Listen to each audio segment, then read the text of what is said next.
ఆయన ప్రభావం మరొక సమయంలో ప్రభావం ఆయన ఈ బిడ్డలను ప్రభావం ఆయన సమయంలో ప్రభావం ఆయన ప్రభావం తల్లి ఎంతో ఆయన శుభ్రైన అయ్యా ప్రభావం జనవరి మొదటి ప్రభావం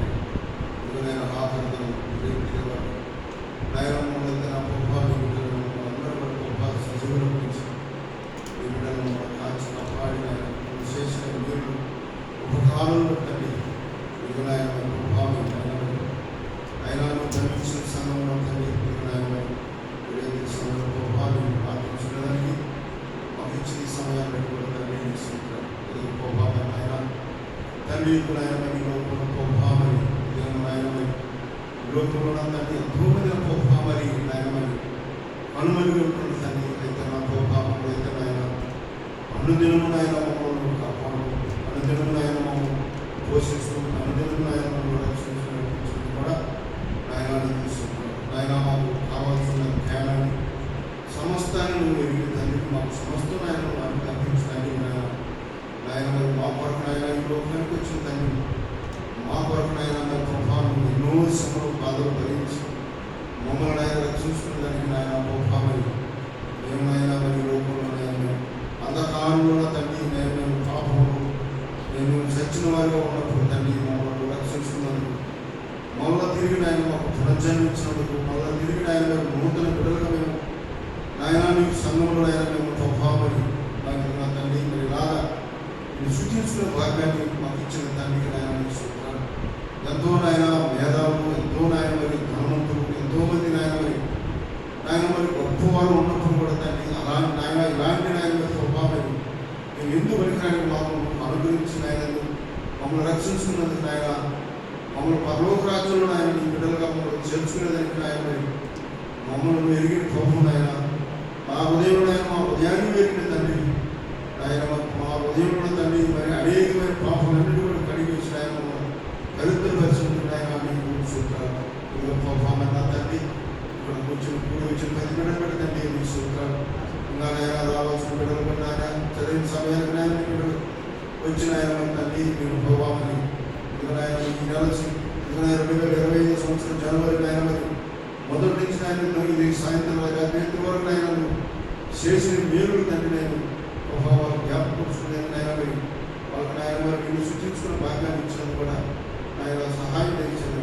ఇది నా తండ్రి ప్రభావం నా తండ్రి నాయన నా ప్రభావం నా తండ్రి ఆయన ప్రభావం ఇంట్లో ఎదురబెట్టి ఆయన ప్రభావం ఎంతో నాయన బాధలు ఉంటుందని ఆ బిడ్డ ఈశ్వరం ఇంకా సహాయం తెచ్చాయి. ఆ బిడ్డ నాయన మళ్ళీ తిరిగి నాయన ప్రభావం మరి ఈ లోకంలో జీవించి నాయన నీ బిడ్డగా నాయన మరి ఈ జీవాన్ని కూడా ఎరిగి నాయన ఈ జీవం నాయన మరి అతడికి నాయన అనుగ్రహించి నూతనమైన బిడ్డగా జీవించడానికి బిడ్డ సహాయం తెచ్చాయి.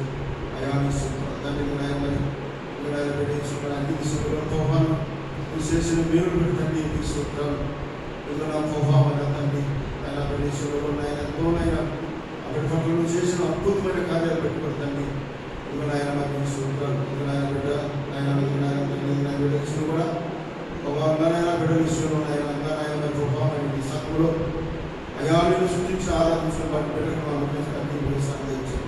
ఇదిగో నా తండ్రి నాయన మరి ఎంతో మంది ప్రభావం ఎంతో మంది ఆయన మరి దుఃఖంలో ఉంటున్న తండ్రి ఎంతో నాయన బాధలు ఉంటున్న ప్రభావం ఆయన వాళ్ళన్నింటికి ఎగిరి తండ్రి ఆయన మరి ప్రతి బిడ్డకి ఆయన మరి ప్రభావం దుఃఖమైన తీసివేసి ఆయన మరి ప్రభావం మరి సంతోషమైన బిడ్డలుగా క్షమించే బిడ్డలుగా ఉంటూ మీరు సహాయం దయచేసి తండ్రి ఆయన మరి ప్రభావం అయితే ఎవరెవరైతే ఆయన మరి ప్రభావం ఏ పాపంలో పడుతున్నారో తండ్రి ఆయన మరి ఆ పాపంలో నుంచి ఆయన విమోక్ష కలిగించి ఆయన మరి నీ బిడ్డలుగా క్షమించే బిడ్డలుగా ఉంటూ రాబోయే రోజుల్లో ఆయన మీ తెలివైన బిడ్డలుగా ఆయన జీవితంలో తండ్రి వాళ్ళు వెలిగిన ఆయన మరి ప్రభావాన్ని మీరు సృష్టించుకుని బాధ్యత బిడ్డగా ఆయన మీరు సహాయం దయచేసి అయ్యా నా ప్రభావాన్ని ఇస్తున్నాను. ఇక నా తండ్రి మీరు ఆయన మరి దాసులు ఆయన బిడ్డలు పాటల విషయంలో కానీ ఆయన మీరు భయంకరించే బిడ్డగా ఇక ఆయన మరి ప్రభావం బిడ్డ నా తండ్రి ఇక ఆయన మరి ప్రభావం దాసులు తండ్రి ఇక ఆయన మరి కొంతమంది అందించేటప్పుడు కూడా తండ్రి మరి చక్కగా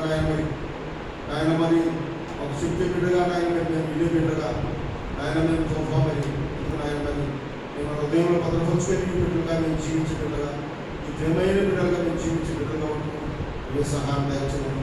ఇదిగో నాయన మరి ప్రభావం ఎదుగున తండ్రి, మైసూరు కరెంటు ఇదిగో నా తండ్రి, వ్యాధుల నుంచి కదండి ఆయన ఏ ఆటంకాలు ఏ సోదరులను మీరు కాపాడుతుంది. ఏ సహాయం దయచేయండి.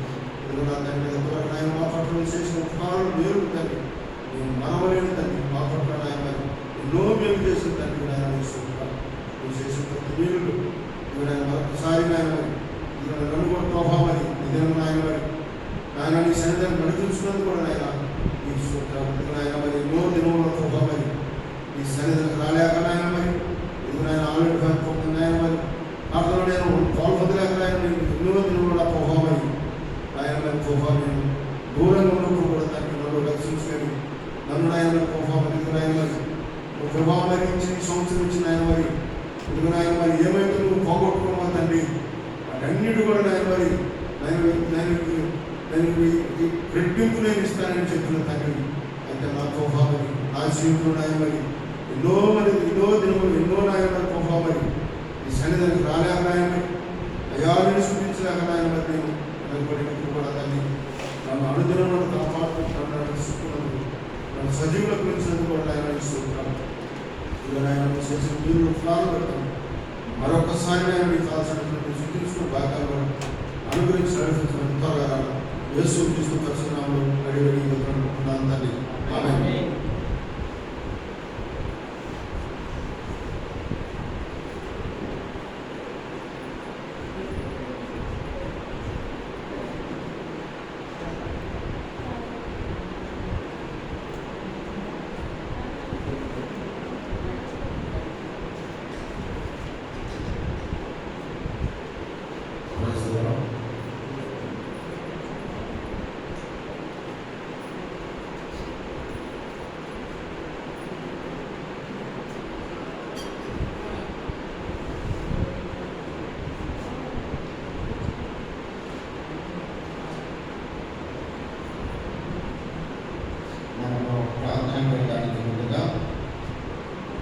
తెలుగు పాఠ సంఖ్య 229, పాత పాఠ పుస్తకంలో 227వ పాఠ, హిందీ 719,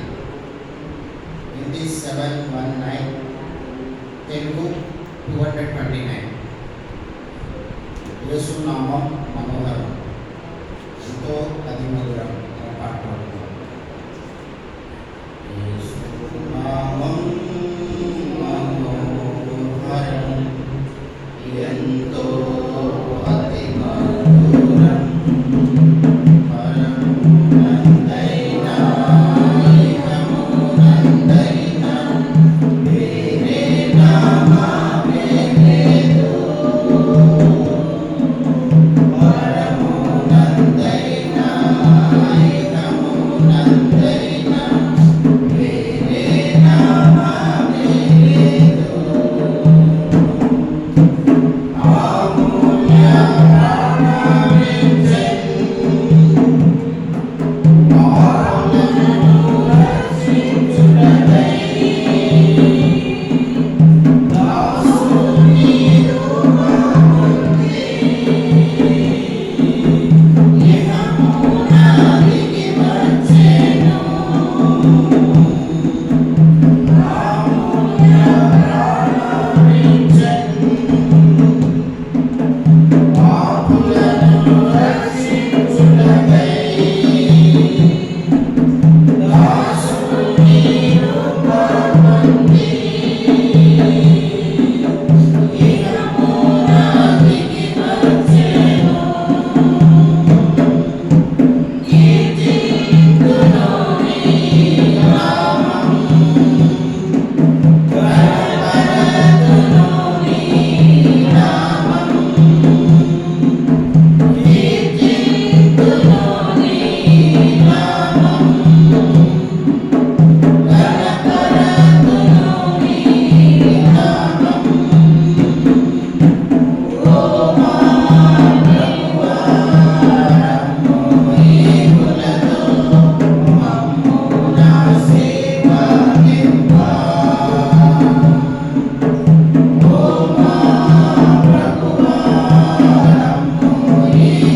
593వ పాట.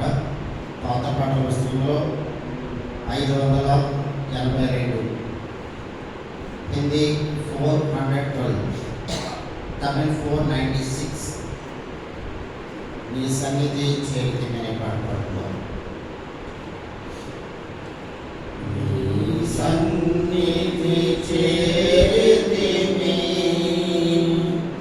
నీ సన్నిధి చేరితిమి, ప్రభువా ప్రార్థనను వినుమా, ప్రభువా ప్రార్థనను వినుమా.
దేవుని యొక్క కృపను బట్టి మనము 2025 సంవత్సరంలో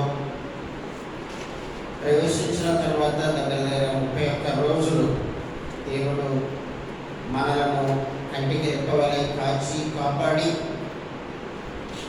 ఈ యొక్క నెల ఆఖరి గడియలలో దేవుని సన్నిధిలో మనము చేరి ఈ రీతిగా ప్రార్థన చేయడానికి మనకిచ్చిన మంచి సమయాన్ని బట్టి దేవునికి వందనాలు తెలియజేస్తున్నాను. ప్రార్థన కొరకై పరిశుద్ధ గ్రంథం నుండి ప్రకటన గ్రంథము 21వ అధ్యాయము 5వ వచనము అందరం కూడా కలిసి చదువుకుందాం. Revelation chapter 21 verse 5. అప్పుడు సింహాసనాసీనుడైన వాడు ఇదిగో సమస్తమును నూతనమైనవిగా చేయుచున్నానని చెప్పాను. మరియు ఈ మాటలు నమ్మకమును నిజమునై ఉన్నవి కనుక వ్రాయమని ఆయన నాతో చెప్తున్నాడు. ప్రార్థన చేసుకుందాం.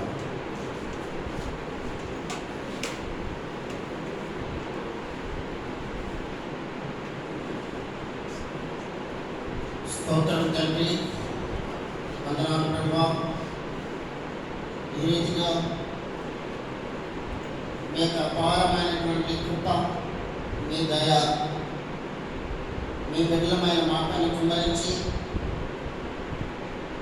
తండ్రి ఈ రీతిగా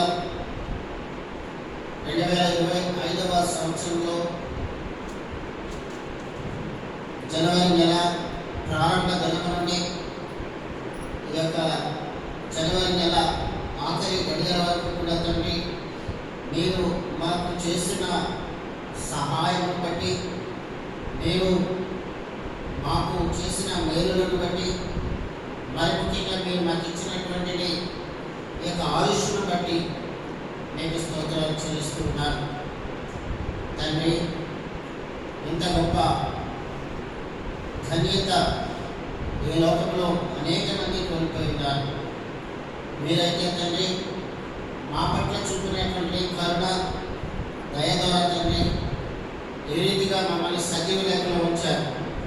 మమ్మల్ని మాత్రమే కాదు ప్రభావ, మా కుటుంబీకులను తండ్రి ఈ రీతిగా మీరు క్షమంగా ఉంచిన విధానాన్ని బట్టి వందనాలు తండ్రి. కీర్తన 103లో మీరు చెప్పిన రీతిగా ఆయన చేస్తున్న మేలులలో దేనిని మరవద్దు అని చెప్పారు.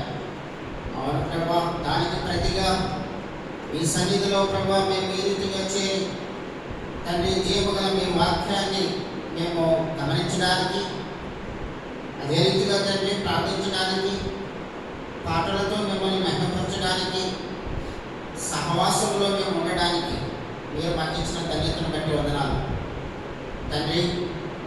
ఈ రీతిగా ప్రభా మీ దాసుడునైనా నన్ను జ్ఞాపకం చేసుకునండి.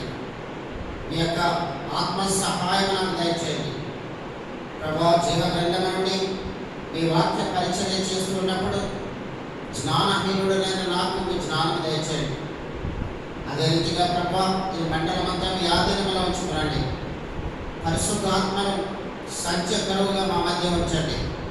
వచ్చిన వారందరం కూడా భక్తి శ్రద్ధలతో మీ వాక్యాన్ని వినడానికి, భారంతో ప్రార్థించడానికి, ఆ ప్రార్థనల ద్వారా తండ్రి అనేకమైన ఆత్మ సంబంధమైన మేలులతో పాటు ఈ లోక సంబంధమైన ప్రతి ఆశీర్వాదాలను మీరు మాకు మాత్రమే కాదు, బేతీలో ఉన్న పరిశుద్ధ బిడ్డలందరికీ, అదే రీతిగా సర్వలోకంలో ఉన్న పరిశుద్ధులకు మీరు మెండుగా దయచేయమని, అదే రీతిగా తండ్రి చీకటి శక్తులను, అంధకార శక్తులను నజరేయుడైన యేసుక్రీస్తు వారి నామంలో బంధించమని ఈ ప్రార్థన మా ప్రభువును త్వరగా రానే ఉన్న యేసు ప్రభు వారి నామములో ఇంటి వినయంతో ప్రార్థించి వేడుకుంటున్నాం తండ్రి.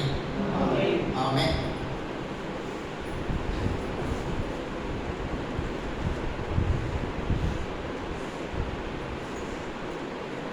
ఈ వాక్యాన్ని ఒకసారి చదవండి.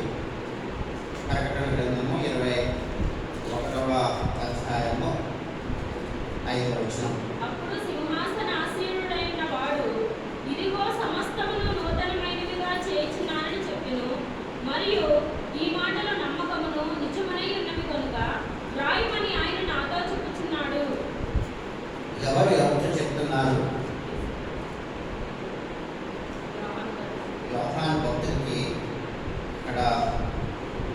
దేవుడు, పరిశుద్ధాత్మ దేవుడు తెలియజేస్తున్నారు. ఏమని చెప్తున్నాడు ఆయన ఇక్కడ చూసినట్లయితే, ఇదిగో సమస్తమును నూతనమైనవిగా చేస్తున్నాను అని చెప్తున్నారు. అంటే సమస్తం కూడా నూతనమైనవిగా చేస్తున్నాను అని చెప్తున్నారంటే మరి పాతవి అనేకమైనవి ఉన్నాయని, ఆ పాత వాటిని పారద్రోలాలని, దానికి మన మనస్సును, మన హృదయాన్ని, అదేవిధంగా మన స్వభావాన్ని, మన మనసును, మన యొక్క చేష్టలను సమస్తం కూడా ఆయన తనకి అనుగుణంగా ఆయన మారుస్తానని వాగ్దానం చేస్తున్నాడు. అంటే మనము ఆయనకి పాత స్వభావము, ఒకవేళ పాత ఆలోచనలు, పాత మనసులో ఉన్నటువంటి హృదయ వాంఛలు, ఇవన్నీ కూడా లేక పాత అలవాట్లు, ఇవన్నీ కూడా నా బిడ్డలమైనటువంటి మీ నుండి దూరపరిచి మిమ్మల్ని నూతనమైనవిగా నేను చేస్తానని వాగ్దానం చేస్తున్నాడు. ఎంత గొప్ప ఆశీర్వాదం అది. మనలో ఎన్నో బలహీనతలు ఉన్నాయి. లోక ఆశలు కావచ్చు, మరొకటి కావచ్చు. వాటన్నిటి నుండి కూడా దేవుడు సమస్తాన్ని కూడా నూతనమైనగా మార్చేస్తానని చెప్తున్నాడు. అదే విషయాన్ని మనం చూసినట్లయితే సామెతల్లో ఒక మాట చూద్దాం. సామెతలు 6వ అధ్యాయము, సామెతలు 6 తీసుకుని చదవండి 16 నుంచి. సామెతలు 6:16.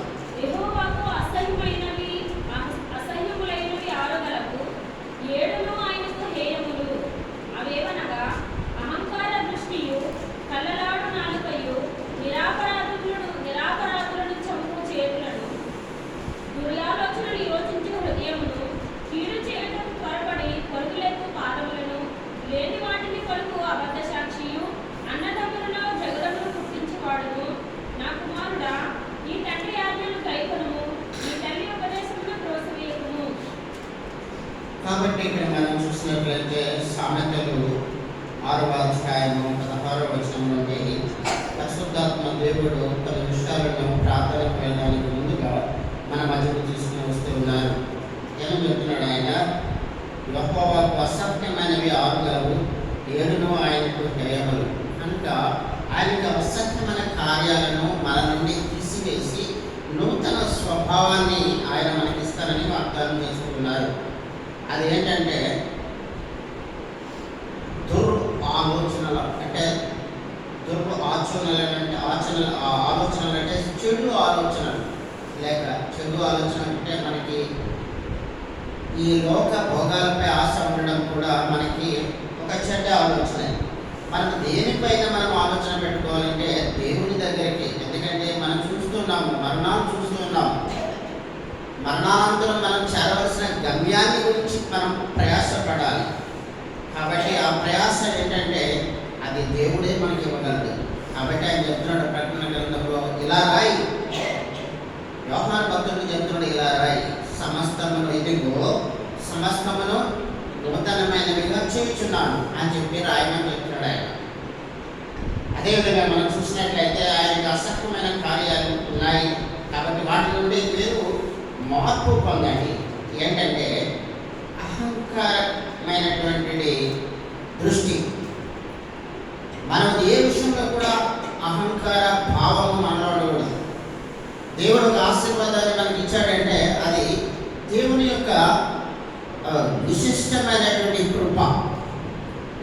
ఆ కృపను బట్టి మనము అహంకారంతో కాకుండా మనము దేవునికి నమ్రత, విధేయత లేక భక్తి భావంతో మనం ఉండాలని మరి ప్రభు ఎదురు చూస్తున్నారు. అవి యెహోవాకు అసహ్యమైనవి 6 గలవు, 7 ఆయనకు హేయములు. అదేవిధంగా అహంకార దృష్టియు, కలలాడు నాలుకయు, నిరపరాధులను చంపు చేతులను, దుర్వాచనలను యోచించు హృదయమును, కీడు చేతుకు త్వరపడి పరిగెత్తు పాదములను, లేని వాటిని పలుకు అబద్ధ సాక్షులు, అన్నదమ్ములలో జగడములు పుట్టించువాడును. ఇవన్నీ కూడా మరి దేవునికి ప్రియమైనవి లేక అసహ్యమైనవి, ఇష్టం లేనివి అని చెప్పి తెలియజేస్తూ ఉన్నారు. కాబట్టి ఇదే అధ్యాయము అహంకారమైనటువంటి విషయాల గురించి చూసినట్లయితే 18వ వచనం చదవండి. దుర్యాలోచనలు యోచించు హృదయమును, కీడు చేయటకు త్వరపడి పరుగులెత్తు పాదములను. లేని వాటిని మనకు అబద్ధ సాక్షులు, అన్నదమ్ములలో జగన్లు పుట్టించు వారు.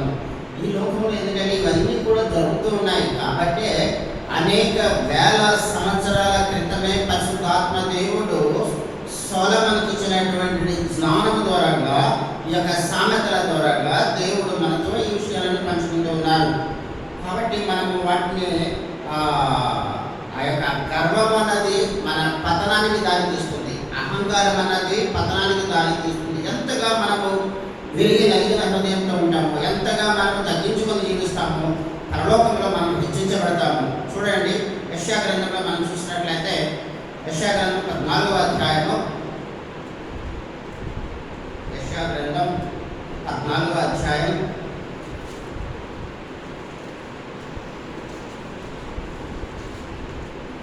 12వ వచనం తీసుకుని చదవండి.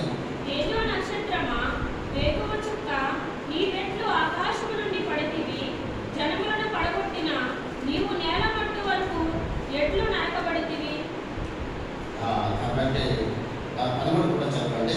నేను ఆకాశమునకు ఎక్కిపోయేదను, దేవుని నక్షత్రములకు పైగా నా సింహాసనమును హెచ్చించుదును. ఉత్తర దిక్కునున్న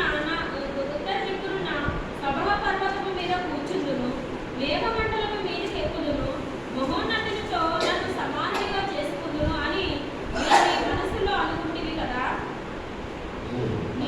నీవు పాతాళమునకు నరకములో ఒక మూలకు త్రోయబడితివే. నిన్ను చూచిన వారు నిన్ను నిదానించి చూచిన ఇట్లు తలపోయిదురు.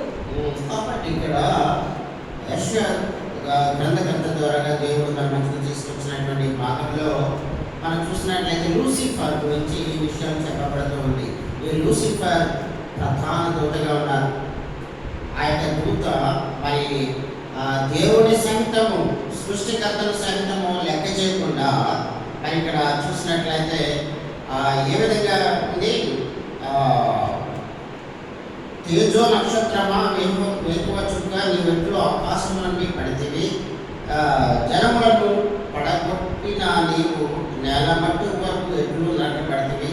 నేను ఆకాశమునకు ఎక్కిపోయేదను, దేవుని నక్షత్రములకు పైగా నా సింహాసనము హెచ్చుండును. ఈ విధంగా అని మనస్సులో అనుకున్న వెంటనే అది త్రోయబడింది. ఎక్కడికి త్రోయబడింది అని రాయబడింది 15వ వచనంలో. కాబట్టి నీవు పాతాళమునకు నరకంలో ఒక మూలకు త్రోయబడితివే. కాబట్టి ఒకవేళ మనము మిడిసిపాటు అంటారు, అంటే వెంటనే మనకి మనమే హెచ్చించుకుంటూ మనం జీవించినట్లయితే అది లూసిఫర్ లాంటి ప్రధాన దూతను కూడా ఆకాశం నుండి త్రోయబడింది. అంటే ఎక్కడికి త్రోయబడింది? నరకంలోనికి త్రోయబడింది. కాబట్టి అహంకార దృష్టి మనల్ని పరలోకానికి తీసుకువెళ్ళదు. కాబట్టి నిరంతరం కూడా మనము ప్రభు దగ్గర వేడుకోవాలి, ప్రభువా నాలో ఏదైనా ఆయాసకరమైనటువంటి హృదయం ఉందేమో ఒకసారి మీరు నన్ను చెక్ చేయండి, నన్ను పరిశోధించండి. కీర్తనకారుడు కూడా అదే అంటాడు. మనం చూసినట్లయితే అననీయ సఫేరా వారి గురించి కూడా మనం చూసినట్లయితే వారికి ఎంతో భక్తి ఉంది, దేవుని కార్యాలు చేయాలనే వైరాగ్యం ఉంది. అయినప్పటికీ కూడా లోక ఆశ వారిలో కొంచెం ప్రవేశించింది. వారి ఆస్తి వారి దగ్గర ఉన్నప్పుడు వారిదే. అయితే ఆస్తిని అమ్మి వారు ఏమనుకున్నారు? దేవుని మందిరానికి వారు అనుకున్నారు, అయితే కొంత దాచుకున్నారు. తద్వారా వారు ఏం చూశారు? మరణం. మనం కూడా ఎంతగానో దేవుని మందిరానికి సేవ చేస్తూ ఉండొచ్చు, ఎంతగానో ధనాన్ని కూడా మనం ఖర్చు పెడుతూ ఉండొచ్చు. అయితే ఆ ధనం అన్నది ఎక్కడ నుండి వచ్చింది అన్నది మనం ఆలోచించినట్లయితే దేవుడే మనకి ఇస్తున్నాడు. మనం ఈరోజు చూసినట్లయితే వ్యక్తులు ఇంకా 3 years సర్వీస్ ఉంటాయి. ఒక సూపర్వైజర్గా మంచి ఉల్లాసమైనటువంటి జీవితాన్ని జీవించవలసిన వ్యక్తి, కానీ అతని యొక్క అలవాటు ప్రకారంగా అతని పరిస్థితి ఈరోజు బెటర్గా. మరి కొంతమంది విషయాలు చూసినట్లయితే ఇక్కడ ఒక మెంటల్ కలిగిన వ్యక్తి తిరుగుతూ ఉంటాడు. చాలా మంచి కుటుంబం నుంచి వచ్చిన వ్యక్తి. వాళ్ళ నాన్నగారు నాకు బాగా తెలుసు. అతను ఎయిర్ ఫోర్స్లో జాబ్ చేశాడు. ఈ రోజున అతను ఎయిర్ ఫోర్స్ రిటైర్ అయి ఉంటే అతను రిటైర్మెంట్ 50,000 వస్తుంది. జాబ్లో ఉన్నట్లయితే ₹1,00,000 టైం వస్తుంది. అయితే చూడండి, అంత చదువుకొని అతని భార్య జూనియర్ ఇంజనీర్గా, అసిస్టెంట్ ఇంజనీర్గా కూడా పనిచేస్తుంది. భార్య విడిచిపెట్టింది, ఒకే ఒక్క కూతురు విడిచిపెట్టింది. డిపార్ట్మెంట్ మెంటల్ అయిపోయాడని బయటకు పంపించింది. ఈ రోజున పగలాగా తిరుగుతున్నాడు, ఎక్కడెక్కడ పడుకుంటున్నాడు. వారితో మనం పోల్చుకున్నట్లయితే మనకి ఏమీ కాదు. కొద్దిపాటి చదువు, కొద్దిపాటి ఉద్యోగం, కొద్దిపాటి కాలం మన ఈ లోపల ఉండేవాళ్ళం. అయినప్పుడు దేవుడు మనల్ని ఎంతగానో ఆశీర్వదించాడు. మనల్ని మాత్రమే కాదు, మన కుటుంబాన్ని ఆశీర్వదించాడు, మన బిడ్డలను ఆశీర్వదించాడు. పరిశుద్ధ జీవితాన్ని జీవించడానికి దేవుడు సహాయపెడుతున్నాడు. పరలోకపు స్వాస్థ్యాన్ని మనం పొందుతామనే నిరీక్షణ దేవుడు మనకి ఇచ్చాడు. అదే రీతిగా ప్రమాదాల బారి నుండి, అదే శోధనల నుండి దేవుడు మనల్ని నడిపిస్తూ ఉన్నాడు, కాపాడుతూ ఉన్నాడు. కాబట్టి సప్పేరా, అననీయ వంటి కొద్దిపాటి లోక సంబంధమైన ఆశ మనలో ఉందేమో, ఒకవేళ ప్రభు దగ్గర అర్పించుకోవాలి, ప్రార్థన చేయాలి. కీర్తన 139వ అధ్యాయంలో చూసినట్లయితే ఇక్కడ కీర్తనకారుడు ఏమని గుర్తు చేస్తున్నారు చూడండి.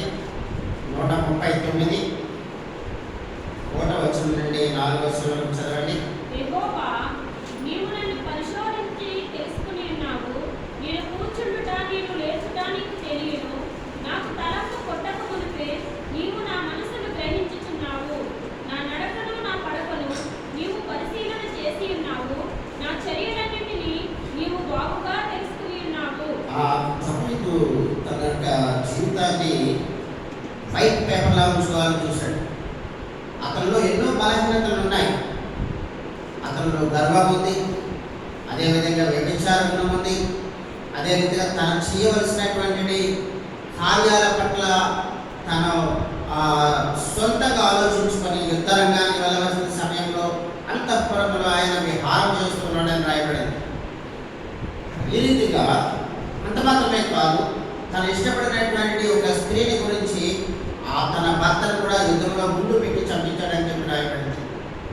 ఎన్నో తప్పులున్నప్పటికీ కూడా అతడు దేవుని దగ్గర బతిమాలుకున్నాడు, వేడుకున్నాడు, కన్నీరు కార్చాడు, కష్టాలను సైతం ఆయన సంతోషంగా అనుభవించాడు. కాబట్టి ఆయన ఈ కీర్తన రాస్తున్నాడు. యెహోవా, నీవు నన్ను పరిశోధించి తెలుసుకుని ఉన్నావు. నేను కూర్చుంటుట, నేను లేచుట నీకు తెలియను. నాకు తలంపు పుట్టక మునిపే నీవు నా మనస్సును గ్రహించి ఉన్నావు. నా నడకను, నా పడకను నీవు పరిశీలన చేసి ఉన్నావు. నా చర్యలన్నింటినీ నీవు బాగుగా తెలుసుకుని ఉన్నావు. యెహోవా మాట నా నాలుకకు రాకమునిపే అది నీకు పూర్తిగా తెలిసే అన్నది. కాబట్టి మనం ఏం మాట్లాడుతున్నాము, మనం ఏం ఆలోచన చేస్తున్నాము, మనము ఏ విధంగా మనం ఈ లోకంలో జీవిస్తున్నాము అన్నది దేవుడికి చాలా చాలా స్పష్టంగా తెలుసు. కాబట్టి మన యొక్క నిరీక్షణ మన జీవిత విధానంలో మరి ఆయాసకరంగా ఉన్నట్లయితే మనకు వెళ్ళలేము, దేవుని రాజ్యాన్ని స్వతంత్రించుకోలేము. కాబట్టి ఆయన చెప్పాడు అక్కడ, మరి కొరింథీయులకు రాసిన 2వ పత్రిక 5వ అధ్యాయం 17వ వచనం ఏమని రాయబడింది చెప్పండి. 2 కొరింథీ 5:17 ఎవడైనాను క్రీస్తునందునైనలా వాడు నూతన సృష్టి, పాతవి గతించెను, ఇదిగో సమస్తమును నూతనమాయెను. కనుక సమయంలో నేను కూడా చాలా గర్విష్ఠుని. గర్వము కూడా మనల్ని పాతాళానికి నడిపిస్తుంది. అహంకార దృష్టి పాతాళానికి నడిపిస్తుంది. దుర్మార్గత పాతాళానికి నడిపిస్తుంది. మోసకరమైన జీవితం పాతాళానికి తీసుకెళ్ళిపోతుంది.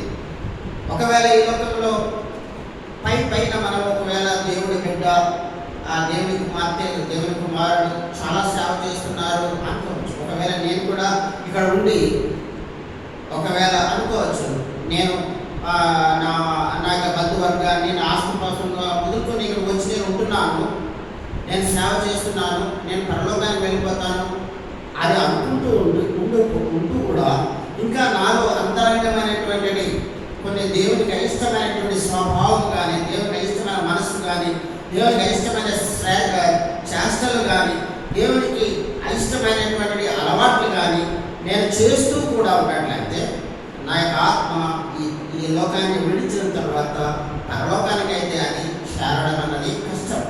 కాబట్టి ఈ విధంగా ప్రతి ఒక్కరు కూడా మనం ఆలోచించుకోవాల్సిన విషయం ఏంటంటే కీర్తన 139 దావీదు ఏమంటున్నాడు, ఆ విషయాన్ని మనం కూడా పరిశోధించి తెలుసుకుని ఉన్నాము.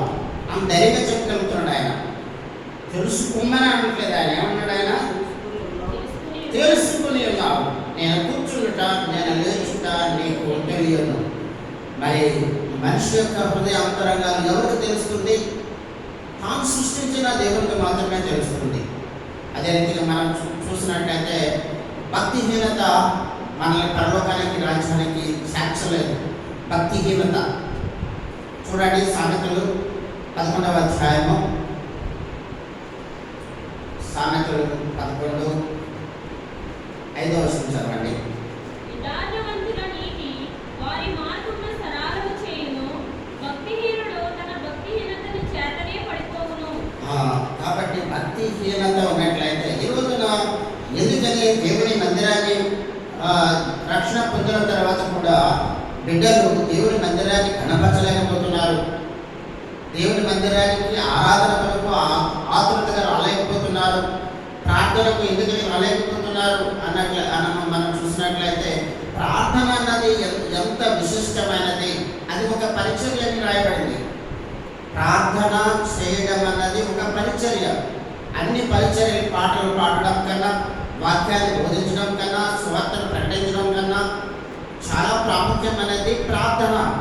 మనం చూసినట్లయితే లూకా సువార్తలో కూడా మరి ముసలి ఒక స్త్రీ అనేక సంవత్సరాల పాటుగా ఆమె దేవుని మందిరంలో సేవ అంటే ప్రార్థన అంటే సేవ అని రాయబడింది. కాబట్టి ఆ విషయాన్ని మనం చూసినట్లయితే ఆ సేవ ఎంత గొప్ప సేవ.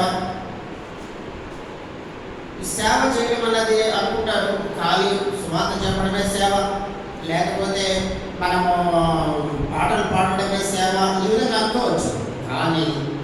కానీ లూకా సువార్తలో మనం చూసినట్లయితే అది సేవ అనే విషయంలో ప్రార్థన కూడా సేవలోకే వస్తుంది.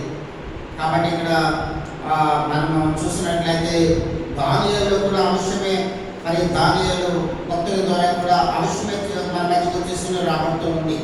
కాబట్టి ఏంటంటే సేవ చేయడం అంటే ప్రార్థన చేయడం కూడా సేవే. ఆ విషయాన్ని పరిశుద్ధాత్మ దేవుడు చాలా స్పష్టంగా తెలియజేస్తున్నాడు. చూడండి,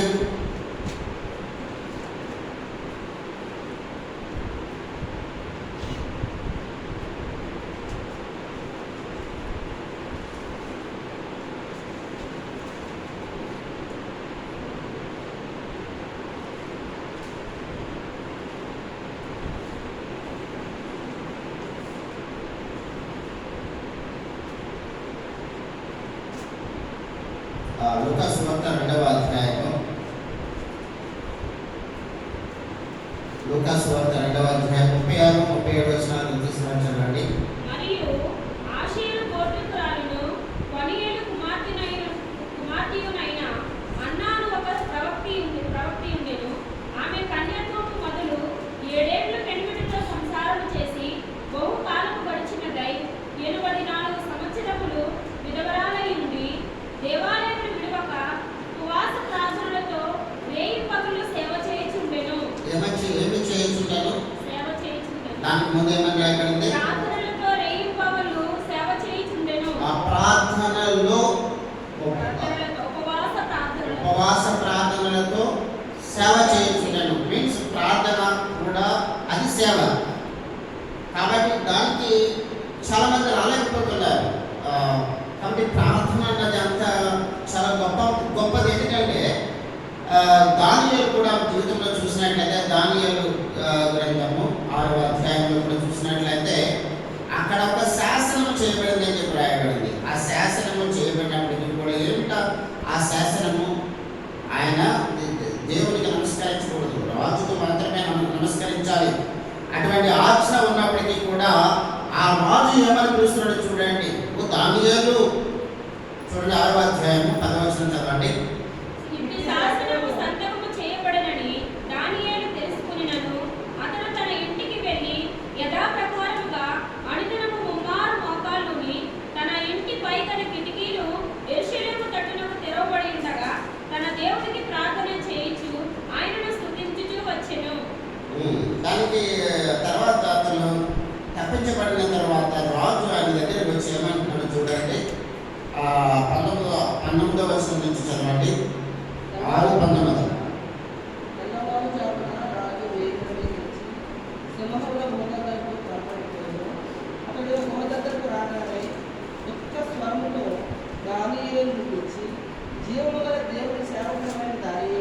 జీవము గల దేవుని సేవకుడైన దానియేలు నిత్యము నీకు సేవించుచున్న నీ దేవుని రక్షింపగలిగిన అని అతన్ని అడిగాడు. కాబట్టి సేవ, అది కూడా సేవకు, నీ సేవకుడు ఆయన సేవ చేస్తున్నటువంటి దానియేలు సేవకుడు అని చెప్తున్నాడు ఆయన రాజు. ఆ సేవ ఏంటంటే ఆయన ప్రార్థన చేయడం. ఈ విధంగా చేశాడు ఆయన. ఒక శాసనం ఉంది. ఆ శాసనం ఉన్నప్పటికీ కూడా 10వ వచనంలో రాయబడింది ఏమన్నా ముమ్మారు మోకాలుని అని. ముందుగా మనం చూసినట్లయితే దర్యావేషు శాసనము రాయించి సంతకము చేశాను. రాజుకు దర్యావేషు శాసనము రాయించి సంతకము చేశాను. ఇది శాసనము సంతకము చేయబడినది దానియేలు తెలుసుకొనినను అతడు తన ఇంటికి వెళ్ళి యథాప్రకారముగా అనుదినము మారు మోకాలుని తన ఇంటి పైగది కిటికీలు యెరూషలేము తట్టునకు తెరవబడి ఉండగా తన దేవునికి ప్రార్థన చేయొచ్చు ఆయన స్తుతించుచు వచ్చాను. కాబట్టి ఏదో సీక్రెట్గా చేయలేదు ఆయన బహిరంగంగా చేశాడు ప్రార్థన. ఎందుకంటే ప్రార్థనలో ఉన్నటువంటి ఆ యొక్క గొప్పతనాన్ని దానియేలు తెలుసుకున్నాడు. ఒకవేళ ఈ శాసనం ఉండి ఒకవేళ నన్ను సింహపు ఊరిలో వేసినప్పటికీ కూడా నా దేవుడు సర్వశక్తి గల దేవుడు, ఆయన నన్ను కాపాడుతాడు అనేటువంటిది ఆ యొక్క నమ్మకంతో విశ్వాసంతో మరి దేవుని మాటకు విధేయుడై యథాప్రకారంగా ఆయన ప్రతిదినము 3 మారు ఆయన ప్రార్థించినట్లుగా యెరూషలేము వైపు తన యొక్క కిటికీలు తెరచి మరి ప్రార్థన చేసినట్లుగా అక్కడ రాయబడుతూ ఉంది. కాబట్టి ఈ యొక్క ప్రార్థనలోని ఆ గొప్పతనాన్ని అనేక మంది తెలుసుకోలేకనే ఆ యొక్క సేవ, ప్రార్థన అంటే సేవ, దేవుని మందిరం అంటే ప్రార్థనా మందిరము, దేవుని ఆలయము ప్రార్థనా మందిరము. ఆయన సన్నిధి నుంచి చేయబడే ప్రతి ప్రార్థనకు కూడా ఆయన దేవుడు జవాబు దయచేస్తాడు. ఆ నమ్మకంతో మనకు వచ్చాము. ఈ రోజున చాలా కొద్దిమంది ఉన్నాం, మనం 10 మంది కూడా లేకపోవచ్చు. అయినప్పటికీ కూడా రేపు రాకడ, దేవుని రాకడ సమయంలో కనుక ఎంతో మంది పిలుస్తాడు ఆయన, ఎంతో మంది ఆకర్షించబడతారు. కానీ ఆయన వెంబడించే వారు చాలా చాలా తక్కువ మంది. కొన్ని సంఘాల్లో చూసినట్లయితే తీర్థంగా తిరునాళ్ళగా వెళ్ళిపోతూ ఉంటారు. కానీ ప్రభు రాకడ సమయంలో ఎంతమంది ఎంతబడే గుంపులో ఉంటారు అనే విషయాన్ని మనం బ్యారేజ్ వేసుకుంటున్నట్లయితే మన ఆత్మ మనకి కూడా గుర్తు చేస్తూ ఉంటుంది. కాబట్టి మనలో ఏమనకూడదని చూసాం. ముందుగా మనం చూసినట్లయితే పాత స్వభావం ఉండకూడదు, భక్తిహీనత ఉండకూడదు, దుర్మార్గత మనలో ఉండకూడదు. ఇవన్నీ ఉన్నప్పుడు మనము దేవుని యొక్క రాకడలో మనము ఎత్తబడము. మనం చూసాం. ఇప్పుడు ఏం చూసాం అక్కడ అన్న సామెతలు 6వ అధ్యాయంలో 16వ వచనం నుంచి మనం చూసాం 19వ వచనం వరకు కూడా జగడములు, అసూయలు, కక్షలు ఇవన్నీ కూడా దేవుని రాజ్యానికి చేర్చడానికి అడ్డంకిగా ఏర్పడతాయి. కాబట్టి ఇక్కడ మనం చూసినట్లయితే సామెతల్లో భక్తిహీనత విషయంలో చూద్దాం. సామెతలు 28:18 కూడా చదవండి. 28:18 యథార్థముగా ప్రవర్తించువాడు రక్షింపబడును, మూర్ఖ ప్రవర్తన గలవాడు హఠాత్తుగా పడిపోవును. కాబట్టి ఇక్కడ మనం చూసినట్లయితే సామెతలు 28:18లో మనం చూసినట్లయితే చాలా స్పష్టంగా మరి పరిశుద్ధాత్మ దేవుడు ఈ విషయాన్ని మనకు గుర్తు చేస్తున్నారు. కాబట్టి మనము యథార్థముగా జీవించడానికి మనం ప్రయత్నించాలి. కాబట్టి భక్తుడు ఆయన చెప్పినటువంటి మాటను మనం గమనించినప్పుడు 18వ వచనంలో యథార్థత దానియేలులో యథార్థత ఉంది, మోసేలో యథార్థత ఉంది, అదేవిధంగా దావీదులో యథార్థత ఉంది, యోసేపులో యథార్థత ఉంది. అది కావాలి మనకి. అంతేగాని చాలా డిప్లొమసీగా వెళ్ళిపోయే విశ్వాసులు ఉన్నారు. చాలా చాలా డిప్లొమసీ. ఇక్కడ ఒకటి చెప్తారు, అక్కడ ఒకటి చెప్తారు, అక్కడ విషయాలు ఇక్కడ చెప్తారు, ఇక్కడ విషయాలు అక్కడ చెప్తారు. కలహాలు ఒక చెడు అభిప్రాయాన్ని చూడకపోయినా సరే ఆ దేవ బ్రదర్ సిగరెట్ తాగుతున్నాడు నేను చూశాను, లేకపోతే ఓఎస్ బ్రదర్ మందు కొడుతున్నాడు నేను చూశాను. ఈ విధంగా లేని పోని మాటలను సృష్టించి ఒక సహోదరుని మీద చెడు అభిప్రాయాన్ని తీసుకొచ్చి పబ్బం గడుపుకునేటువంటి లోకంలో మనం ఉన్నాం. కాబట్టి ప్రతి దానికి కూడా దేవుడు ఎక్కడ ఉంటాడు? మన క్రియలను బట్టి ఈ ప్రకటన గ్రంథంలో మనం చూసినట్లయితే భయంకరమైనటువంటి మాటలు రాయబడ్డాయి. ప్రతి విషయానికి కూడా తీర్పు నుండి రాబడతాయి.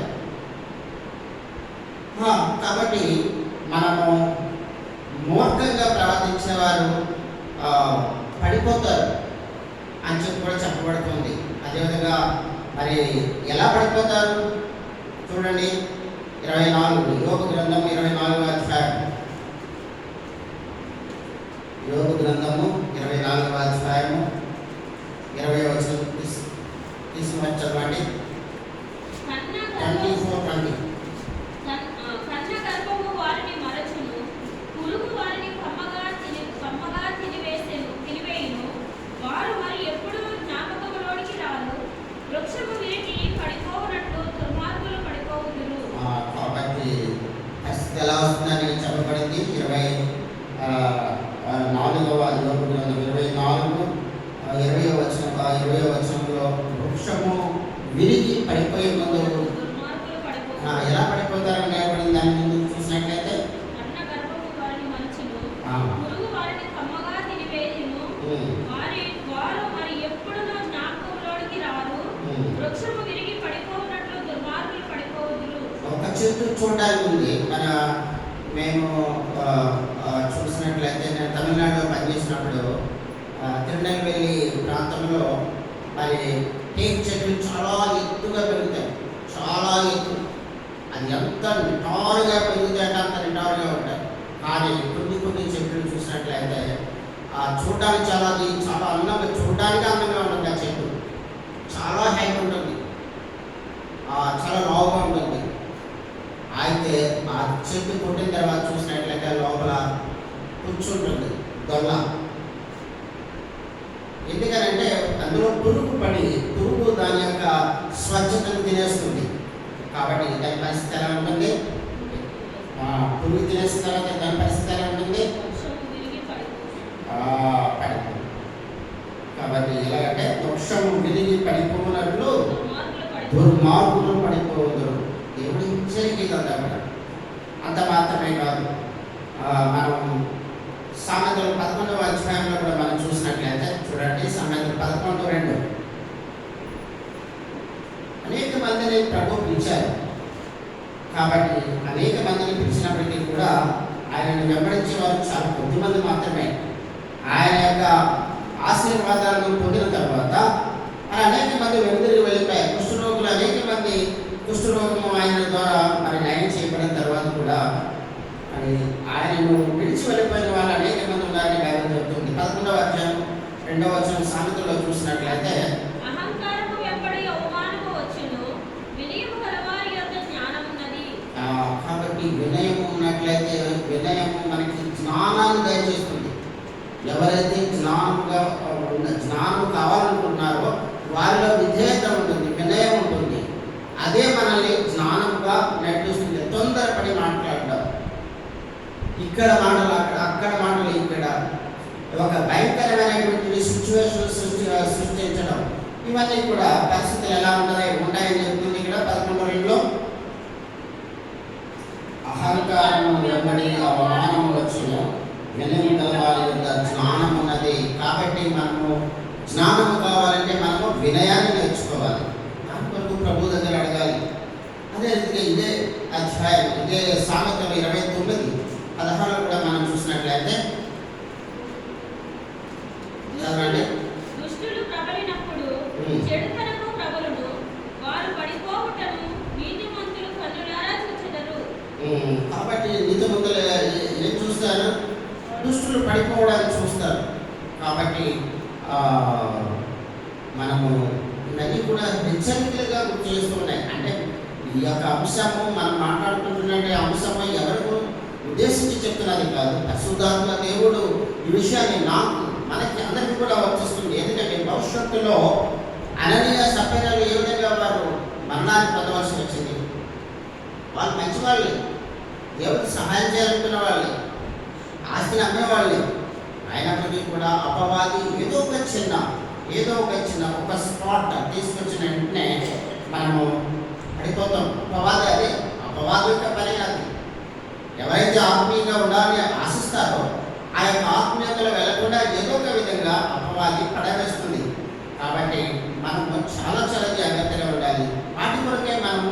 ప్రార్థించాలి.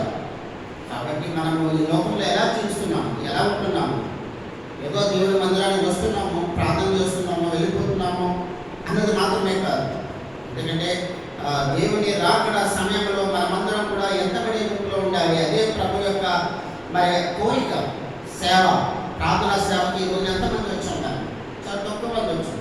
రేపొద్దున మరి మనకి పనులు లేవా? మనకి కూడా పనులు ఉన్నాయి. మనకి కూడా మన బాడీ, మన శరీరాన్ని మనము ఈరోజు చూడాలంటే ఉదయమైన సిస్టర్ డ్యూటీకి వెళ్ళాలి, ఈ సిస్టర్ డ్యూటీకి వెళ్ళాలి, ఆ బ్రదర్ డ్యూటీకి వెళ్ళాలి, ఆ బ్రదర్ డ్యూటీకి వెళ్ళాలి.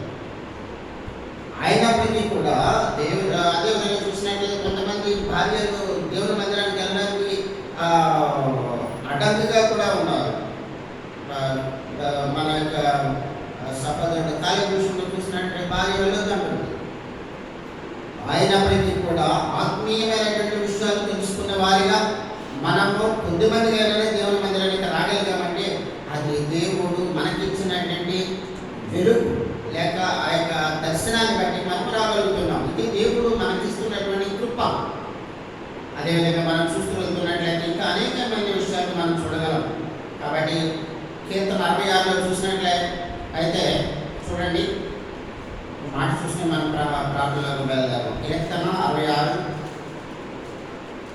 18 చదవండి. నా హృదయంలో నేను పాపమును లక్ష్యము చేసిన ఎడల ప్రభువు నా మనవి వినకపోవును. కాబట్టి ఒకవేళ పాపము మనలో ఉంటే దేవుడు మనల్ని వినడు. కాబట్టి మనము ప్రశస్తమైన హృదయంతో మనము దేవుడిని వేడుకోవాలి. దేవుడు తప్పనిసరిగా సహాయం దేవుని మందిరం ఉన్నదే ప్రార్థన చేయడానికి. ఆ ప్రార్థనను ఆలకించే ప్రాంతమే ఇది. కాబట్టి ఈ యొక్క లోకం అన్నది అంధకార సంబంధమైనటువంటి లోకముతో మనం ఉన్నాము. మనకి పోరాటం ఉంది ఈ లోకంలో.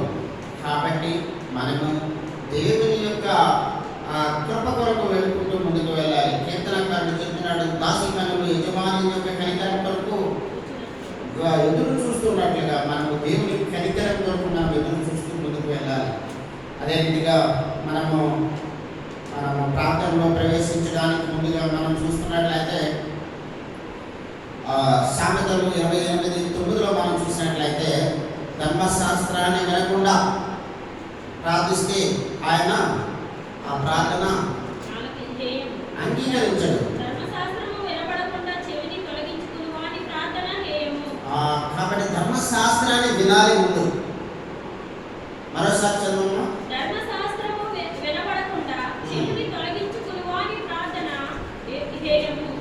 కాబట్టి ధర్మశాస్త్రంలో ఏమని రాయబడింది, బైబిల్లో ఏమని రాయబడింది, అది మనము చంటి పిల్లలకి ఉప్పు పాలుతో ఏ విధంగా వారి ఆరోగ్యాన్ని మనం పెంచుతామో ఆ రీతిగానే ధర్మశాస్త్రాన్ని మనం తెలుసుకుంటూ, బైబిల్ విషయాలు తెలుసుకుంటూ మనము ఆ యొక్క అనుభవంలో మనం ప్రార్థించినప్పుడు, మనము ఆత్మీయతలో జీవిస్తూ ప్రార్థించినప్పుడు, దుర్మార్గత లేకుండా మనము ప్రార్థించినప్పుడు, మనము దేవునికి ఇష్టమైనటువంటి కార్యాలలో అనుభవంతో మనం ప్రార్థించినప్పుడు దేవుడు మనకు సహాయం చేస్తాడు. కీర్తన 40వ అధ్యాయం 8వ వచనంలో కూడా మనం చూసినట్లయితే చదవండి. కీర్తనలు 40:8.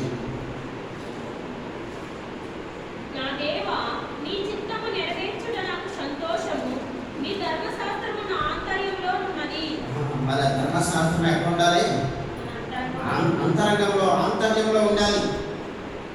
దేవా, నీ చిత్తము నెరవేర్చుట నాకు సంతోషము. దేవుని చిత్తం నెరవేర్చాలి. దేవుని మందిరానికి మనం నా యొక్క మందిరాన్ని మీరు నిర్లక్ష్యం చేయొద్దని చెప్తున్నారు. మనం చదువుతున్నాము అపొస్తలుల కార్యాలు 2:42లో ఆది అపొస్తలులు ఏ విధంగా ఉన్నారని చెప్పబడింది.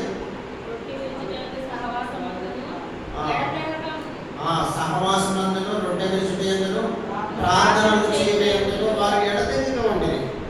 ఎందుకంటే మనము ఆ విధంగా వాక్యాన్ని చదువుతున్నాము, ప్రార్థనలు చేస్తున్నామంటే మనం దాన్ని అభ్యసించాలి. ప్రాక్టికల్గా మనం దాని ప్రకారంగా నడుచుకోవాలి. అప్పుడే దేవుడు మనల్ని చూసి సంతోషిస్తాడు. ఎందుకంటే మనమందరం కూడా మన ప్రార్థన ఎలా ఉండాలి? మన అందరి కోసం ఉండాలి. మన అనేటట్టుగా ఉండాలి. నా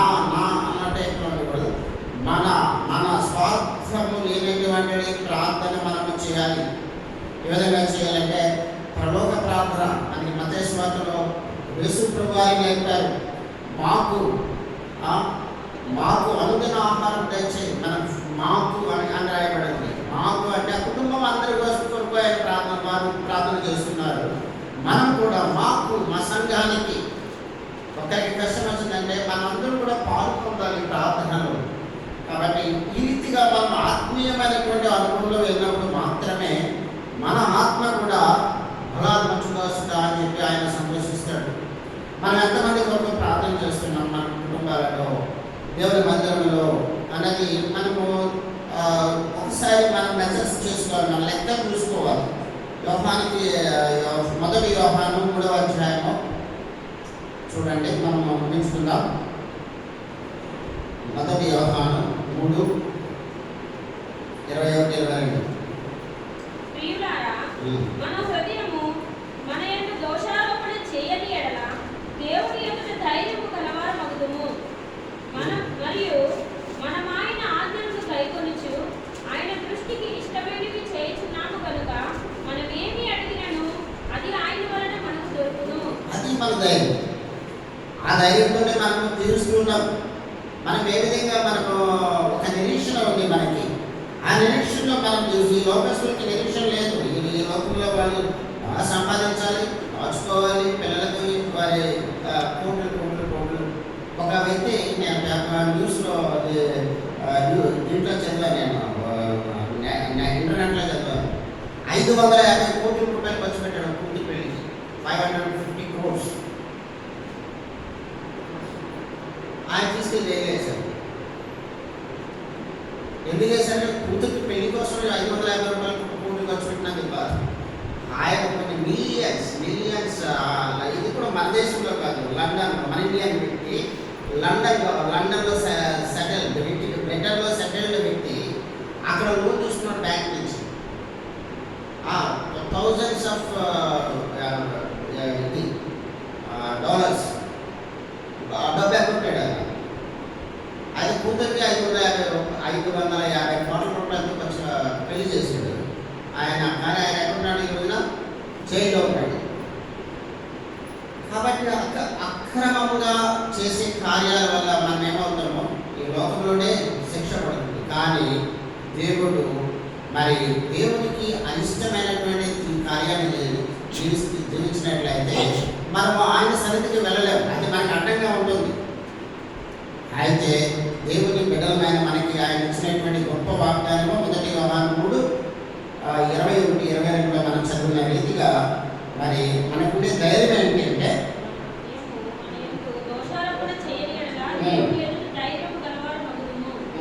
ప్రియులారా, మన హృదయము మన యందు దోషారోపణ చేయని ఎడల దేవుని ఎదుట ధైర్యము కలవారమవుతాం.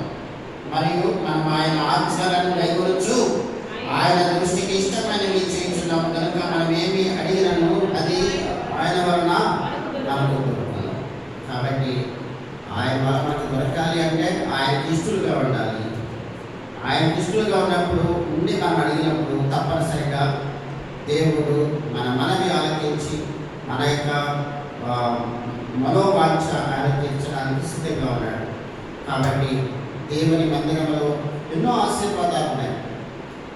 కాబట్టి మనము వాటిని అన్నింటినీ కూడా ఏదో ఒక చెవితో విని ఒక చెవితో విడిచిపెట్టేవారిగా కాకుండా మనము దేవుని మీద నమ్మకంతో దేవుని అడగాలి. ఎఫెసీయులకు రాసిన పత్రిక 5వ అధ్యాయం 10వ వచనంలో చూసుకుని మనం ప్రాంతంలో ప్రవేశిస్తాం. ఎలా ఉండాలి? 5:10 చదవండి. ఎఫెసీ 5:10. కనుక ప్రభువుకి ఏది ప్రీతికరమైనదో దానిని పరీక్షించుచు వెలుగు సంబంధుల వలె నడుచుకునుడి. కాబట్టి ఎలా నడుచుకోవాలని ప్రభు ఆశపడుతున్నాడు మన నుంచి. వెలుగు సంబంధుల వలె నడుచుకునుడి. ఏది ప్రీతికరమైనదో దానిని పరీక్షించుచు వెలుగు సంబంధుల వలె నడుచుకునుడి. కాబట్టి మనం చూసినప్పుడు ప్రభువుకి ఏది ప్రీతికరమైనదో దానిని పరీక్షించు వెలుగు సంబంధుల వలె నడుచుకోవాలి. ఆ యొక్క వెలుగు సంబంధులుగా మనం నడుచుకున్నప్పుడు దేవుని రాకడలో మనము అందరం కూడా ఆయనతో పాటు ఆరోహణమైపోతూ ఉంటాం. అది సదాకాలము ఆయన సన్నిధిలో మనము నిశ్చింతగా ఉంటాం. కాబట్టి ఈ లోకంలో కూడా దేవుని పరిచర్య మనం ఘనంగా చేయలేకపోతున్నాం. ప్రభుత్వాలు అనేకమైనటువంటి ఆంక్షలు పెడుతూ ఉంది. కాబట్టి కోర్టు కేసులు జరుగుతున్నాయి. ఒక విశ్వాసి దేవుని సువార్త చెప్పాలి అంటే ఎన్నో అడ్డంకులు అనేక ప్రాంతాల్లో, అనేక రాష్ట్రాలలో మనం చూసాం. మిజోరాంలో చూసాం, మణిపూర్లో చూసాం. మరి బైబిల్ పట్టుకుని వెళ్తున్న వారిని కూడా ఎంతగానో హింసిస్తూ ఉన్నారు. ఒక గోడకి సిలువ వేలాడినట్లయితే కూడా వాడు క్రిస్టియన్ అని అన్నప్పుడు వారికి రావాల్సినటువంటి ఎన్నో బెనిఫిట్స్ వారికి దూరపరుస్తూ ఉంటారు. ఈ రీతిగా అనేక అంశాలు ఎలాగైనా సరే క్రైస్తవుడిని ఇబ్బంది పెట్టాలి, క్రైస్తత్వాన్ని అణిచివేయాలి. ఇదంతా కూడా సాతాను ప్రభుత్వాలు పరిపాలిస్తున్నటువంటి ఆ యొక్క నాయకులలో ప్రవేశించి దేవుని రాజ్యము విస్తరించకుండా ఉండాలని ప్రయాసపడుతూ సాతాను వారిని ఉపయోగించుకుంటుంది. అటువంటి నాయకుల కొరకు, అటువంటి ప్రభుత్వాల కొరకు అదేవిధంగా ఇన్ని కష్టాలు వచ్చినప్పటికీ కూడా సేవ చేస్తున్నటువంటి సేవకుల కొరకు, వారి కుటుంబాల కొరకు సేవకులను అందించాలంటే మనకైతే పర్వాలేదు. గవర్నమెంట్ ఉంది, మనకి పెన్షన్ ఇస్తుంది, మనం చనిపోయినా మన ఫ్యామిలీకి పెన్షన్ ఇస్తుంది. కానీ సేవకులకి ఎక్కడి నుంచి వాళ్ళకి వస్తుంది అంటే వారికి దేవుడే దిక్కు, దేవుడే దిక్కు. మనం చూద్దాం ఒక మాట. 2 దినవృత్తాంతములు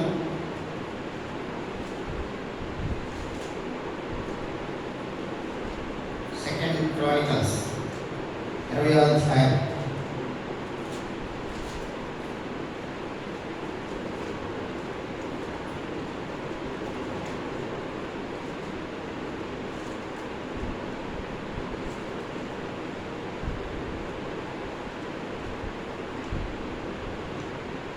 ఇక్కడ చూడండి, 2 Chronicles 2వ దినవృత్తాంతములు 20వ అధ్యాయము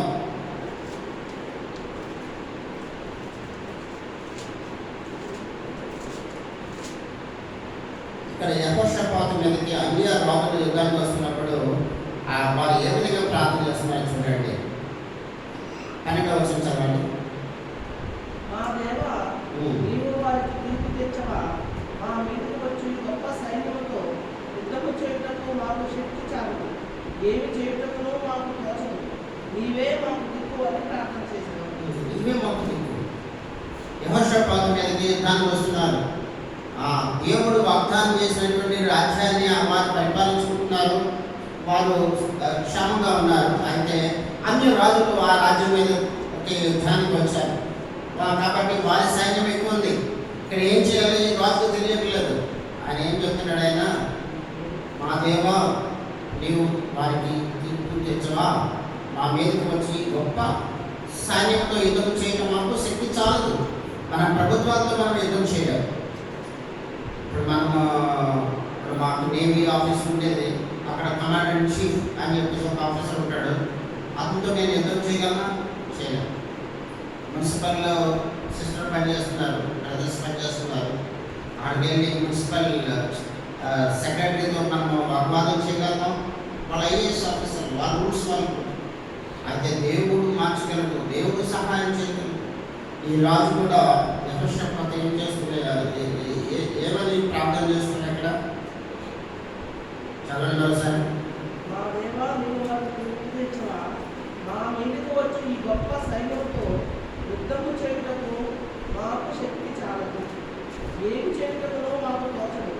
నీవే మాకు దిక్కు అని ప్రార్థన చేశాను. కాబట్టి మనం కూడా మన వల్ల కాని విషయాల్లో మనం ఏం చేయాలి? అది దేవుడే మనకి సహాయం చేస్తాడు. మన ముందు ఒక సేవా భారం ఉంది. కాబట్టి అనేక మంది వస్తున్నారు. దానికి మనం ఏ విధంగా ఆ యొక్క రాక ద్వారాగా, జరగబోయే పరిచర్య ద్వారాగా దేవుడు మరిన్ని ఆశీర్వాదాలు దేవుని మందిరానికి, దేవుని బిడ్డలకు చేరనే ఉద్దేశంతో మనం చేస్తున్నప్పటికీ అనేకమైనటువంటి శోధనలు, అనేకమైనటువంటి ఇబ్బందులు ఎదురవుతూ ఉంటాయి. అప్పటికీ కూడా మనము మన దగ్గర అయితే శక్తి చాలదు. కాబట్టి ఇక్కడ యెహోషాపాతు ఏ విధంగా అయితే ప్రార్థన ప్రార్థన చేశాడు, నాకైతే శక్తి చాలదు కాబట్టి నువ్వే మాకు దిక్కు. ఆ విధంగా మనము ఒక జటిలమైన కార్యాలను మనము ప్రభు దగ్గర అర్పించుకుని ఉపవాసం ఉండి, ఉపవాస ప్రార్థన గురించి చాలా విషయాలు గుర్తు చేసుకుంటే బైబిల్ ఏదైతే మన వల్ల కాదు, చాలా జటిలమైన కార్యము, చాలా ఆ విషయాలలో మనం ఉపవాసం ఉండి ప్రార్థన చేయడం ద్వారా తప్పనిసరిగా దేవుడు దాన్ని జయంగా మార్చుతాడు. ఆ విశ్వాసంతో, ఆ భరోసాతో మనము ఈ రాత్రికాల సమయంలో ప్రార్థనలో ప్రవేశిద్దాం. కాబట్టి మీకున్నటువంటి భారాల గురించి ప్రార్థన చేయండి. ముఖ్యంగా సంఘము క్షమాభివృద్ధి కొరకు ప్రార్థన చేయండి, మినిస్ట్రీ కొరకు ప్రార్థన చేయండి. ప్రతి ఒక్కరు కూడా కుటుంబాలుగా దేవుని మందిరానికి వచ్చి దేవుని యొక్క దైవాశీర్వాదాలు ప్రతి ఒక్కరు కూడా, ప్రతి కుటుంబంలో ఉన్న ప్రతి బిడ్డ కూడా పొందాలని ప్రార్థన చేయండి. మరి ముఖ్యంగా సహోదరుడు విక్టర్, ఆయన క్రిటికల్గా ఉన్నాడు కండిషన్. కాబట్టి ప్రభు చిత్తమైతే ఆయన ఆయుష్ పొడిగించాలని ప్రార్థన చేయండి. అదే రీతిగా మరి జేమ్స్కి, యాంజలీకి మగబిడ్డ పుట్టాడు. దేవుని సంఘంలో ఎంతగానో మనమందరం కూడా ప్రార్థన చేశాము, దేవుడు జవాబు దయచేశాడు. అదే రీతిగా ఇంకా చాలామంది డెలివరీ కోసం ఎదురు చూస్తున్నారు. చెన్నై ఏలూరులో ఉన్నటువంటి సహోదరి నయోమి కొరకు, అదేవిధంగా రీతు కొరకు, అదే రీతిగా మరి రూట్ మేరీ కొరకు ప్రార్థించండి. ముఖ్యంగా నెక్స్ట్ మంత్ 12వ తారీఖు నుంచి జరగబోయే ఈ యొక్క 30 hours నాన్ స్టాప్ ఉపవాస ప్రార్థన కొరకు, ఆ తర్వాత 2 రోజులు జరగబోయే మినిస్ట్రీ కొరకు మనమందరం కూడా ప్రభుకి అర్పించుకొని అవసరమైతే సెలవులు పెట్టుకుని దేవుని యొక్క పరిచర్యలో పాల్గొని దేవునికి మహిమాతమై మనం జీవించడానికి దేవుడు మనకు సహాయం చేయగలగా కూడా ప్రార్థించండి. ప్రతి ఒక్కరు ప్రార్థించండి. కాబట్టి వచ్చిన వారు వచ్చినట్టుగా వెళ్ళిపోకుండా వారంతో ప్రార్థించండి.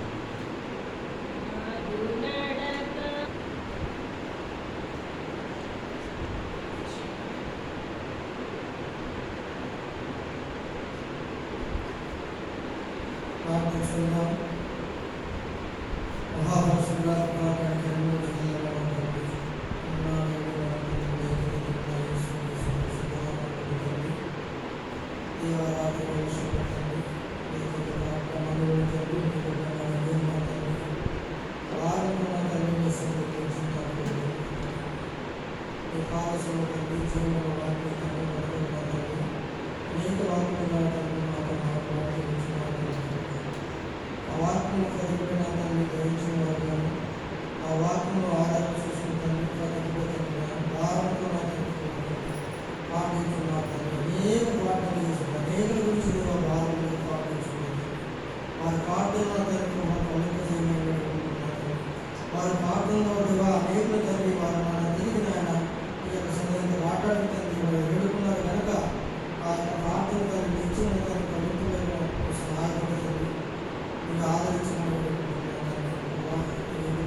ఏదైతే నాయన మీరు కోరుకున్నారు తిరిగి మీకు ఊటుకు నేను సిద్ధంగా ఉన్నానని చెప్తున్నాను.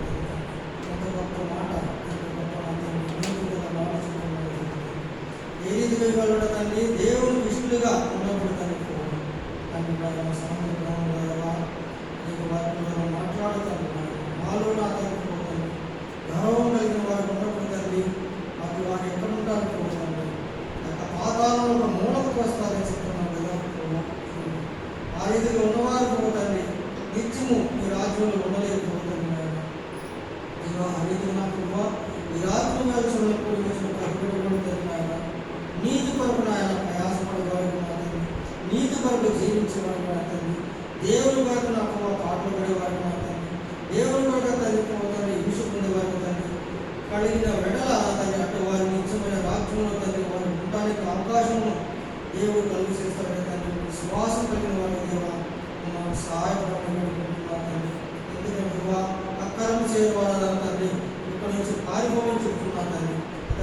మోసం చేసే వారికి తండ్రి రాజ్యం లేదు నా తండ్రి, పరలోక రాజ్యం నా తండ్రి. మోసపరిచే వారికి నా లోక రాజ్యం లేదు నా తండ్రి, పరలోక రాజ్యం నా తండ్రి.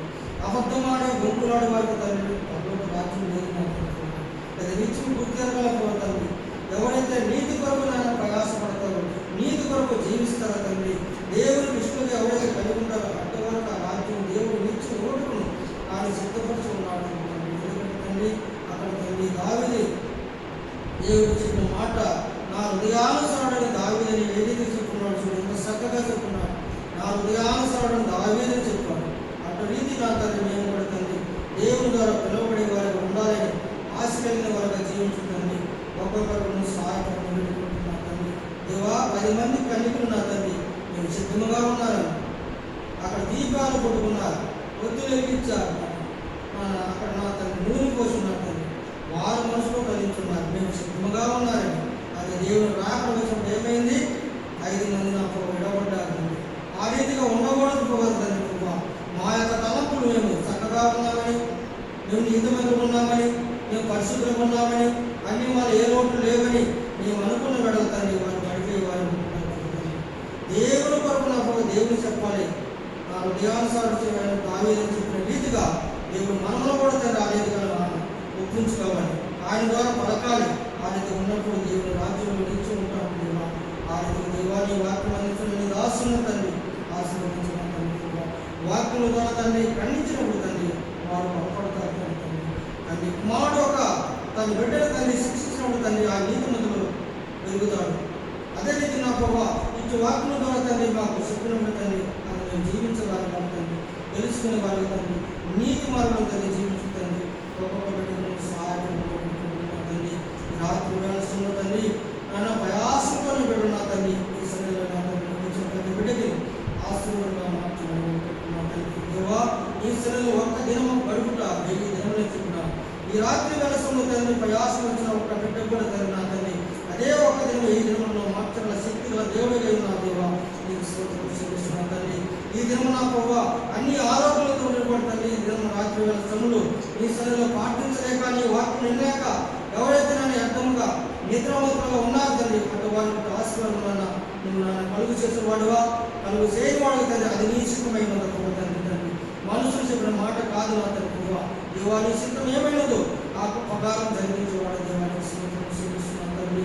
ఈ రాత్రి వేళ తండ్రి మేమందరం కూడా తండ్రి నీ వాక్యాలను బోధించిన ప్రకారం తండ్రి మా జీవితం ఉండాలి తండ్రి. మేము ఇతమేలు చేసిన తండ్రి నడుచుకోవడానికి తండ్రి ఒక్కొక్కరికి సహాయపడాలనుకుంటున్నా తండ్రి. ఈ సమయంలో ప్రార్థిస్తున్నా తండ్రి నా ప్రభావ ఇవన్నీ కూడా తండ్రి ప్రభావ నీ సిద్ధమైనది, నీ ఉద్దేశమైనది తండ్రి. ముఖ్యంగా తండ్రి మేము తలంచిన తండ్రి తలంపులు మా ప్రార్థన జ్ఞాపకం తండ్రి నాయన 2025 సంవత్సరం తండ్రి ఫిబ్రవరిలో నా తండ్రి ముఖ్యం నా తండ్రి 30 గంటల వాసుడు కొడుకు తండ్రి మేము భారంగా నువ్వు తేగపూర్తిగా నా తండ్రి ప్రార్థిస్తున్నావు తండ్రి. దేవా ఆ దినంలో తండ్రి చక్కగా నా తండ్రి దాసులు మా మధ్య నడిపించి నా దేవా మా యొక్క పరిచయం జరుగుతుంది. నీ సహాయం, నీ దయ, నీ కృప, నీ వాత్సల్యత నా తండ్రి మా పట్ల నువ్వు జరిగించమని దేవా 2 దినముల నా తండ్రి స్పెషల్ మీటింగ్ ద్వారా కూడా తండ్రి చక్కగా నా తండ్రి నీ దాసులు నాన్న ఏ యొక్క వాక్య భాగంలో తండ్రి ఆ యొక్క బోధించుకు ఇష్టపడుతున్నారు దేవా వాటితో బయటపడుతున్నారు. అది మా మధ్యలో నా తండ్రి వారు నాయన బోధించుకును వివరించుకున్నా తండ్రి వారు పరిశుద్ధాత్మ దేవుడి సహాయంతో నువ్వు సహాయపడని పెట్టుకుంటున్నా తండ్రి. ఆ దిన అనేకుల తండ్రి సన్నిధి రావాలి తండ్రి. దేవాను నడిపింపజేవు నా తండ్రి నేను ప్రార్థిస్తున్నాను తండ్రి. నడిపింపు చేసేవాడు నువ్వు నా తండ్రి ఎందుకంటే నా ప్రభా తండ్రి కోత స్థానంలో తండ్రి పనివారు కొట్టాయి మార్చుకుంటున్నా తండ్రి. అది కోత స్థానము తండ్రి పనివారు కొట్టకున్నా తండ్రి. ఆ పనివారు తండ్రి సమృద్ధిగా నా తండ్రి నువ్వు కలిగిస్తామని నీ పాదాల సన్నిధిలో ప్రార్థిస్తున్నాను తండ్రి. ఏ రీతిగా నా ప్రభా మా సావాసం మా సంభాషణ నాకు నా తండ్రి అపస్సుల తండ్రి 2:42 ప్రకారం తండ్రి అపస్సుల బోధయందును సావాసమును ఉపయోగించుట ప్రార్థించుట విడదగట మీరు ఉండు అని చెప్పిన మాటను మేము నెరవేర్చుకుని జీవించే బాధ్యము నాకు మాకు నువ్వు దయచేయమని వేడుకుంటున్నాను తండ్రి. దేవా వెన్ను కూడా తండ్రి చక్కగా నువ్వు దయచేయమని వేడుకుంటున్నాను తండ్రి. ముఖ్యంగా దేవాలయంలో ప్రార్థిస్తున్నాను తండ్రి. వచ్చేవారు నా తండ్రి సహోదరులు అనేకలు వస్తున్నారు తండ్రి, అనేక ప్రాంతం నుంచి వస్తున్నారు. వారికి సైకిళ్ళు తండ్రి మేము నా దగ్గర కలుగు చేయాలి తండ్రి. అనేక సైకిళ్ళు తండ్రి మేము కలుగు చేయడం తండ్రి. మేమందరం కూడా తండ్రి నీ సన్నిధిలో ప్రేరేపించబడి భయంతో భక్తితో నీ పనులు చేయడం తండ్రి ఒక్కొక్కరు నేర్పడం కూడా సొంత తలంపుల మేము చేయకూడదు తండ్రి. భయభక్తులు కూడా తన కార్యం చేసి దేవుని నామాన్ని అక్కడ మైపడాలి దేవా. మా నీకు ముందు తండ్రి నువ్వు సహాయపడమని పెట్టుకుంటున్నావు తండ్రి.